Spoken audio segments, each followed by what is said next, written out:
Falou de Éfeso e A terceira é Esmirna, por exemplo. Pérgamo. Tá. Você teve em Pérgamo? Você Tive, foi ver? tive. Pérgamo é impressionante. Hoje é chamado de Bérgama. É Bérgamo. Pérgamo. Um negócio extraordinário. Eu pedi para o Lamartine então ler a de Pérgamo aí. Vamos lá.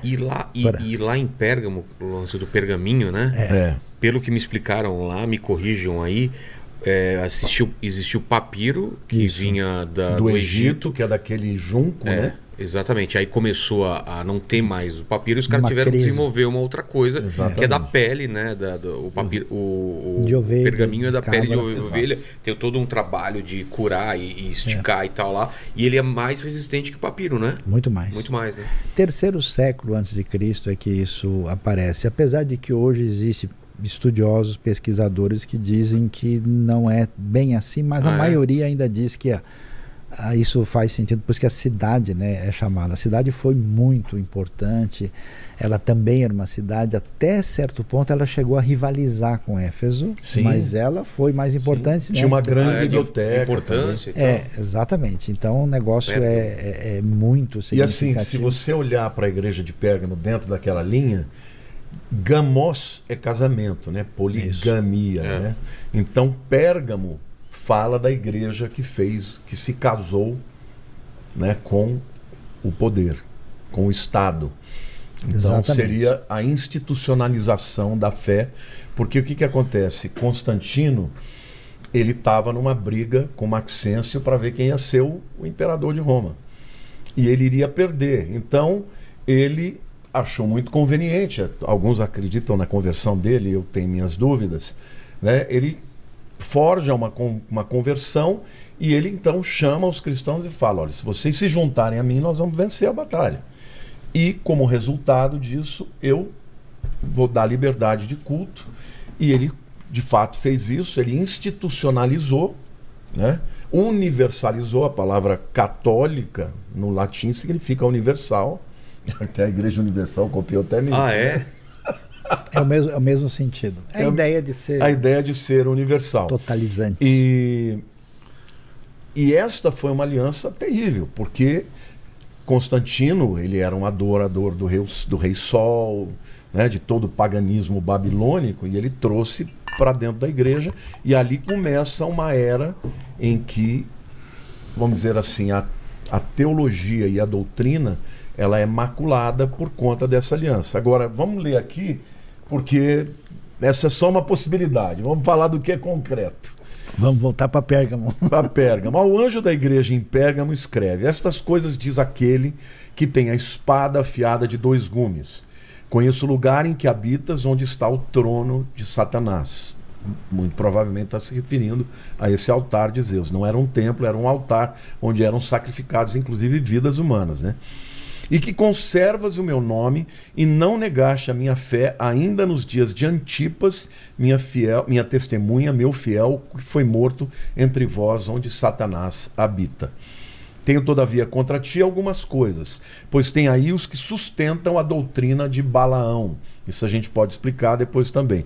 O qual ensinava a Balaque a armar ciladas diante dos filhos de Israel para comerem coisas sacrificadas aos ídolos e praticarem a prostituição. Aqui os 2 elementos que ele citou, né? Que é prostituição e idolatria, né? No grego é comer coisas sacrificadas, né? Não é praticar idolatria. Portanto, arrepende-te, se não venho a ti sem demora, e contra eles pelejarei com a espada da minha boca. Quem tem ouvidos ouça que o Espírito diz às igrejas: ao vencedor dar-lhe-ei do maná escondido, bem como lhe darei uma pedrinha branca, e sobre esta pedrinha escrito um nome novo, o qual ninguém conhece, exceto aquele que o recebe. Alguns acreditam que naquele tempo o indivíduo, quando ele era julgado, havia um saco onde o juiz tinha lá uma pedra branca e uma negra. E quando saía a branca, ele estava absolvido, e quando saía a negra, ele era condenado. Então, aqui Jesus está dizendo: ao vencedor dar-lhe-ei do maná escondido. Maná é a provisão que Deus deu no deserto, né, que vinha para o povo comer quando não tinha comida alguma. Livro de Êxodo, né? Em Êxodo, e fala da comunhão com Deus, né, com Cristo, né? E a pedrinha seria então a absolvição, né, de maneira que esse indivíduo teria vida eterna, ou seja, não passaria pelo juízo e pela condenação. Então, eu acho que o que é interessante a gente colocar aqui também é a questão da doutrina de Balaão. Quem foi Balaão? Balaão foi um profeta pagão, mas que tinha algum tipo de revelação. Ele tem até uma profecia sobre o Messias. Agora, ele foi contratado por Balaque, o rei, para quê? Para amaldiçoar Israel. Livro de Números. Então, ele aceita o suborno, aceita o dinheiro, só que chega na hora do vamos ver, ele não consegue amaldiçoar. E aí, chega um momento, ele fala, eu não posso amaldiçoar a quem Deus abençoa. E ele ensinou, então, como é que Deus iria tirar a bênção do povo. Ensinando-os ao quê? A cometer prostituição, né? Mandou mulheres lá para os judeus, para os hebreus, né, terem relações com essas mulheres estrangeiras, pagãs, e cometer idolatria. Então, aqui, muito provavelmente havia aqueles que introduziam esse tipo de prática de prostituição, achando que era uma coisa normal, né? E a idolatria, né? Que é a adoração aos deuses errados. E aqui, no caso, o povo de Pérgamo, eles toleraram isso. E aí, dentro dessa visão evolutiva, seria o fato de que quando a igreja se institucionalizou, ela trouxe muitos elementos do paganismo para dentro da igreja. Por exemplo, esse negócio de Natal, 25 de dezembro, Jesus nunca nasceu nessa época. Isso aí é o nascimento do Deus Sol. Claro. É o solstício de inverno, né? Então, todas as festas que hoje nós temos chamadas cristãs, na verdade, elas têm origem pagã. A Páscoa nossa tem nada a ver com Pessah hebraico, né? Até no inglês você tem Easter, que vem de Star, né? Que é Astarote, e Passover, que dá o sentido de passar por cima, né? Que é a Páscoa judaica. Então, faz muito sentido isso. Agora eu queria te ouvir. O que é interessante aqui, complementando aí tudo que a gente observou, é que para lidar com a realidade e avançar o futuro, você precisa voltar o passado. Então, o que a gente tem que ver? O que está lá no Êxodo, o que está no livro de Números. Então, esse desafio que vocês estão enfrentando, de Balaão e Balaque, já teve na história de Israel. E o que acontece hoje com Roma sobre vocês é a mesma coisa que aconteceu do Egito sobre os israelitas. Por isso a promessa aqui é algo muito interessante quando fala da grande vitória. Quem for o vencedor vai receber o maná escondido, quer dizer, o maná é a provisão, a sustentação, né, desse alimento que Deus fez milagrosamente no deserto, e aqui é um maná de uma amplitude maior e que ninguém pode ver, Roma não tem acesso. Não é só comida física. E a pedra branca com um novo nome nela inscrito, conhecido só por aquele que recebe, porque tinha, né, essa questão de colocar pedra, colocar o nome da pessoa e nome de escravo, como é que a pessoa podia ser identificada. Então você recebe, aqui está a grande questão, recebe a sua identidade, que estabelece quem você é na sua relação com Deus por meio de Cristo. E aí a coisa é forte. Pérgamo, talvez depois de Éfeso, na região, inclusive, não sei se a sua agenda permitir, se você quiser ir com a gente em junho, nós estamos indo para a Turquia com a Biblos, né? De novo. E vamos lá. Vamos deixar link na descrição, né? O pessoal que quiser vão ver as igrejas de perto lá, Exato. Toda a realidade, mês de junho, no Corpus Christi. E deixar claro que é uma região muito longe de onde teve o terremoto, que é perto da Síria. Não foi afetado nada, né? O terremoto, a gente desce em Istambul. Istambul, para o lugar do terremoto, é 1.200 quilômetros. É bem longe, não tem nada a ver. Mas quando você chega em Pérgamo, que lugar impressionante de visão. Você tem os restos do que foi o templo de Zeus.